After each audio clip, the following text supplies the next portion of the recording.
Hello everyone and welcome back to 10 Steps. Today's topic is the triangle of trust, parent, teacher and student. And to understand this better, let us begin with the three silent voices that shape every classroom. Because when we look closely, a classroom is not only about lessons and books, it is also about the quiet feelings carried by every child, every parent and every teacher. In every classroom, three feelings guide learning: a child's hope, a parent's worry, a teacher's dream. The child wants to be understood. The parent wonders, will my child be okay here? A teacher hopes to create a safe and caring space. These feelings may not always speak to each other, but together they shape every moment of learning. And when we listen closely, one of the strongest voices we hear is the parent's concern.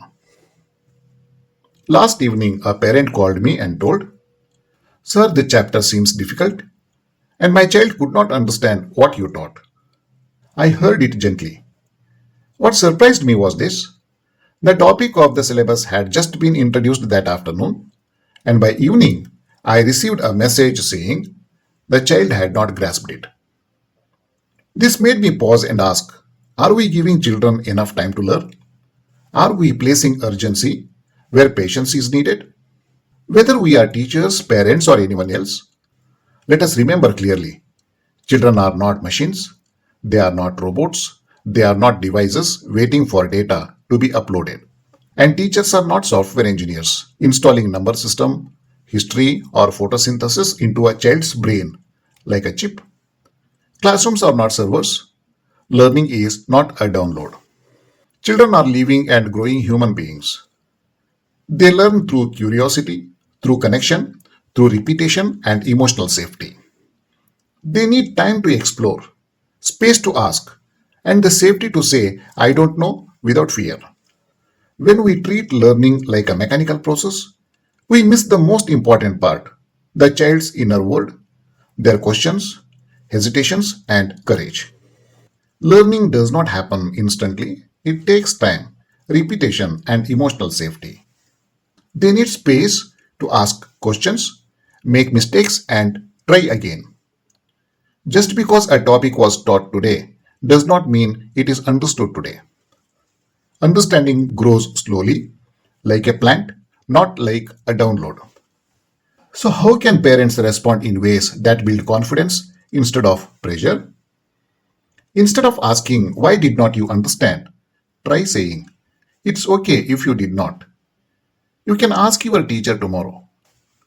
This encourages confidence and builds trust. As we discussed earlier, children are not machines or robots. We are not programming them, and they are not downloading knowledge into a device called the brain. Learning does not happen in an instant. Learning is not a one time event, it is a gradual process. Don't expect it to happen overnight. It needs space to grow like a plant, not pressure to perform like a device, machines, or robots. While parents carry their worries, children too have silent voices that often go unheard. Let's keep one thing in our mind: children do not always say what they feel. They may act out, withdraw, or go quiet. Behind every silence is often a question. Is it okay if I say I don't know? What will happen if I say it? Let us give them that permission. Let us normalize confusion. Let us celebrate the courage to ask. As children struggle silently, teachers face their own challenges in guiding them. Teachers do more than deliver lessons. They observe, they adapt, and they support. But when parents step in too quickly, it can disturb the trust between teacher and student. A teacher needs time to understand each child's needs. In a classroom, they balance many voices, making sure every child feels seen and heard. They notice the small signals: a hesitant hand, a quiet smile, a worried glance that reveal how a child is learning. Patience is essential. Rushing can close the door to deeper understanding. Confidence is built step by step, not through instant results. Teachers need space to design learning that fits both the child's pace and personality. Trust allows teachers to grow children gently without fear of constant judgment. And when parents and teachers respect each other's role, true collaboration begins, creating a safe, nurturing path for every child's growth. Often misunderstandings arise, not because someone is wrong, but because feelings are hidden behind words. Students, parents, and teachers sometimes say things that mean something deeper. Some of the common misunderstandings we can see. Sometimes a student says, Ma'am did not explain properly, but what they really mean is, I was distracted and could not follow. Sometimes a student says, I don't want to go to school today, but what they really mean is, I am emotionally overwhelmed or I am carrying something heavy inside and I don't know how to say it.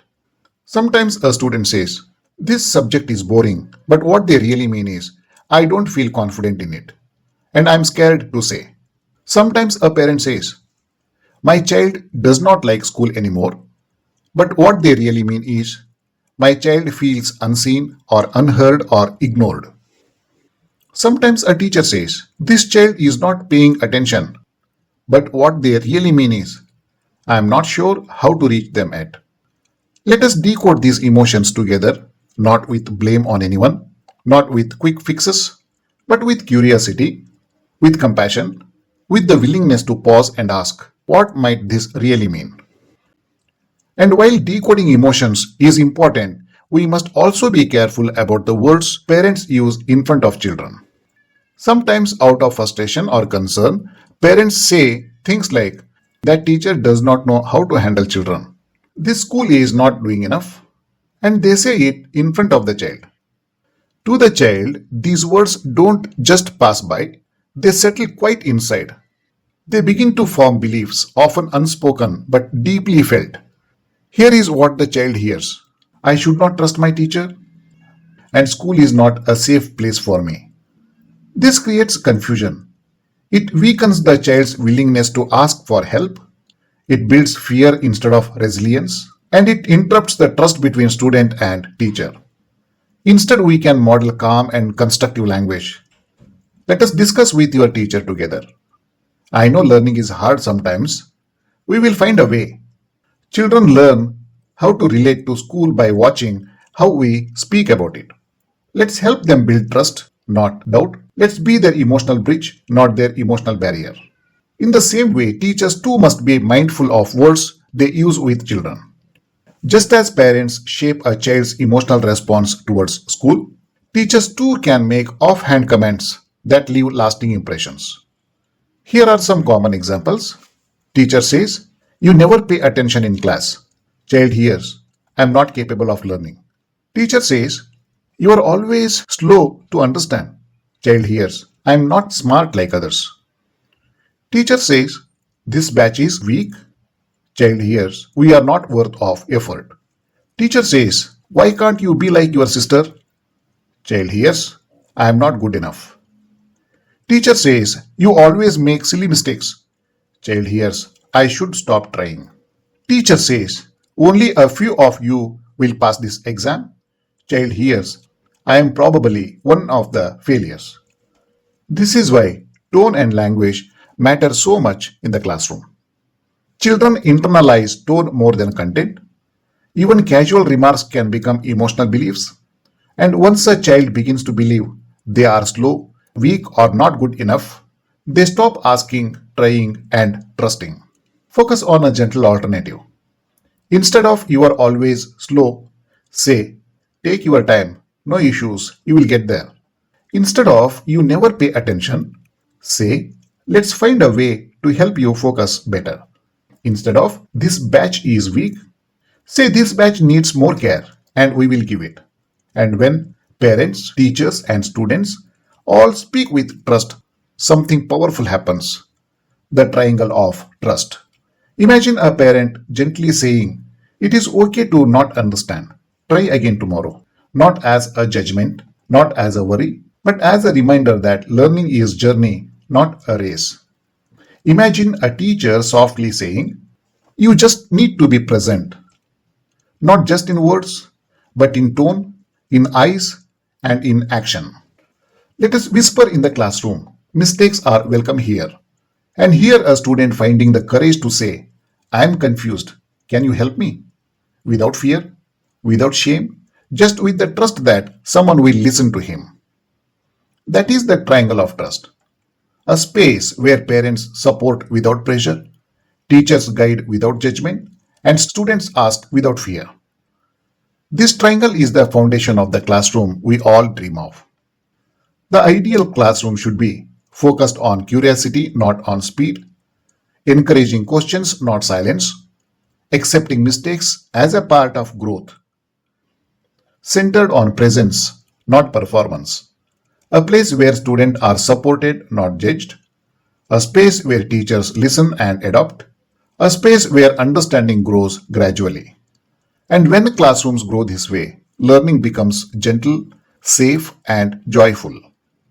Let's raise learners who are confident and curious. Let's give them patience and emotional safety. Every child has a story. Every parent has a hope. Every teacher has a dream. If this message touched you, please share it with other parents, teachers, and students who care about gentle learning. And don't forget to subscribe to Life Navigator. Thank you.